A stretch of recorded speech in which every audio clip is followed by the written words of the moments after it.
Hi, this is Alicia McDaniel from artforthecreativesoul.com, here with a simple DIY art journal. So today I'll be using scissors, a glue stick, duct tape, 6" by 9" envelopes, and 6" by 9" construction paper. So I used a pencil here just to show which part of the flap I want to remove, and I'm also going to remove the hook on each envelope. I got these from the dollar store and there are 8 envelopes in the pack. If you're doing this, you can use any type of envelopes that you may have. They can be larger or smaller, different colors, whatever you have that you can use to create this, work with that. So it's really easy to make. All I need to do is use my glue stick to add glue to the outside edge of each flap. And then I'm going to attach that or glue it to the bottom of another envelope. And I will continue to do this with all of the envelopes until I have my art journal prepared.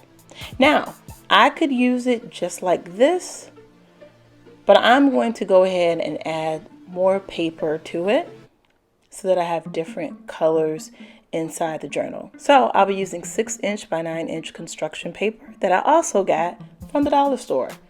I'll be removing an inch from each sheet. I'll use red for the front and red for the back so that these sheets are measuring now 5" by 9".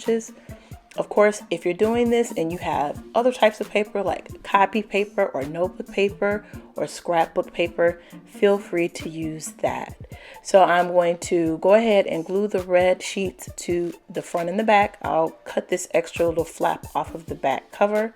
And then for the inside of the book, I'm going to glue 5" by 9" sheets of newsprint paper.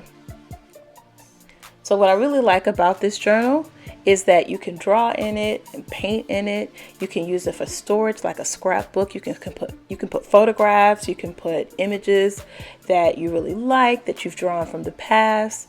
So it's a really cool and simple, unique art journal that you can decorate and design any way that you want to. Okay?